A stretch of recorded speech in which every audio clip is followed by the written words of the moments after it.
अखिलेश यादव ने चेताया तो कमल छापों को लग रही थी मिर्ची। गोदी एंकरों की जमात ने अखिलेश पर बोला था हमला। महाकुंभ में वीआईपी कल्चर पर ज्ञान बांट रहे थे बाबा। अब वीआईपी की वजह से भक्तों का फूट पड़ा गुस्सा, जमकर हुआ हंगामा। महाकुंभ की शुरुआत से पहले ही लगातार अखिलेश यादव कुंभ की आधी अधूरी व्यवस्था को लेकर सवाल उठा रहे थे, लेकिन दिन रात सरकार की पैरोकारी करने वाले गोदी एंकरों की जमात ने उल्टा अखिलेश यादव पर ही निशाना साधना शुरू कर दिया था। लेकिन अब जब महाकुंभ में अव्यवस्था ने सारी हदें पार कर दी, लोगों का गुस्सा फूट पड़ा है। वो बात अलग है कि दिन रात सरकार की चरण वंदना करने वाली मीडिया और उसके एंकर गायब हो गए।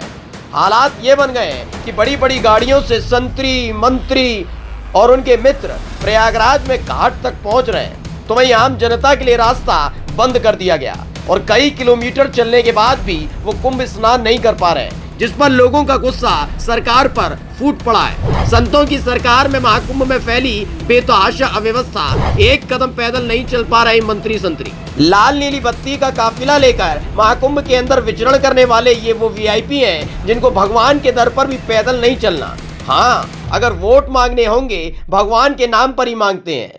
वहीं कई किलोमीटर पैदल चलकर आने वाले लोग महाकुंभ तक पहुंच रहे हैं। फर्क सिर्फ इतना है कि आम लोग हैं और गाड़ी में सवार हैं वीआईपी। इसी बात पर लोगों का गुस्सा फूट रहा है, लेकिन प्रयागराज प्रशासन का अव्वल दर्जे का ज्ञान भी सुन लीजिए। वो मंत्री संतरियों के सामने तो घुटने के बल बैठा है, लेकिन आम जनता को नसीहत दे डाली है कि गाड़ियों का इस्तेमाल न करें। ये है प्रयागराज के डीएम रविंद्र कुमार मंदर, जिन्होंने उल्टा आम जनता को ही नसीहत दे डाली है कि गाड़ी लेकर महाकुंभ तो छोड़िए, सड़क पर भी मत निकलिए, क्योंकि महाकुंभ में आने वाली जनता को दिक्कत हो रही है। लेकिन गाड़ियों का काफिला लेकर महाकुंभ में फर्राटा भरने वाले मंत्रियों के बारे में दो शब्द नहीं निकल रहे। नमस्कार, मैं जिलाधिकारी प्रयागराज बोल रहा हूँ। मैं सभी अपने प्रयाग परिवार के स्थानीय निवासियों से ये अपील करना चाहूँगा कि इस दौरान हम देख रहे हैं कि ट्रैफिक की जो स्थिति है उसमें काफ़ी सारी गाड़ियाँ सभी लोग लेकर सड़कों पर निकल रहे हैं, जिसके कारण जाम की समस्या उत्पन्न हो रही है।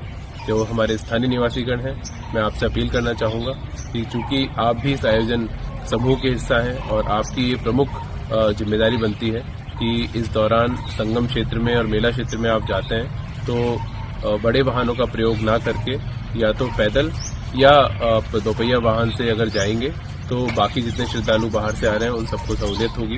तो मैं ये अपील आपसे करूंगा कि इस आगामी मौनी अमावस्या के पर्व के दौरान आप अपने 4 पहिया वाहन का प्रयोग ना करें। इस मामले पर अखिलेश यादव ने भी सरकारी इंतजाम की पोल खोल दी है। अखिलेश यादव ने लिखा है कि महाकुंभ में लोग नहीं, व्यवस्था अति विशिष्ट होनी चाहिए। मेला क्षेत्र में वीआईपी लोगों के आने से वन वे किए जाने की वजह से तीर्थ यात्रियों को जो समस्या हो रही है वो नहीं होनी चाहिए। सरकार पिकअप ड्रॉप के लिए बसें चलाए। पहल तो लोगों को गुस्सा शांत था, लेकिन उनकी गाड़ियों को कई किलोमीटर पहले ही रोककर पैदल चलने पर मजबूर किया और वीआईपी घाट तक गाड़ियों को ले जा रहे हैं, जिस पर आम श्रद्धालुओं ने ही मोर्चा खोल दिया है। लोगों का गुस्सा इस कदर फूटा है कि अब अधिकारियों को ही उनके सामने गिड़गिड़ाना पड़ रहा है।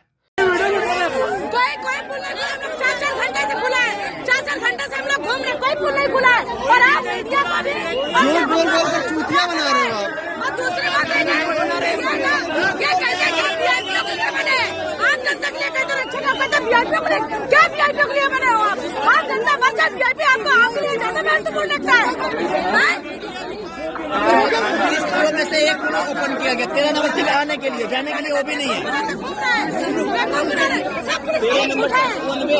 संतों की सरकार बोल बोल कर धर्म की घुट्टी पिलाने वालों को समझ आ गया होगा कि नारेबाजी करने से कोई कार्यक्रम सफल नहीं हो जाता, बल्कि उसके लिए त्याग करना पड़ता है वीआईपी कल्चर का। लेकिन संत के भेष में ऊंची गद्दी पर बैठने वाले कहां पैदल चल पाएंगे। स्पेशल डेस्क खबर 4।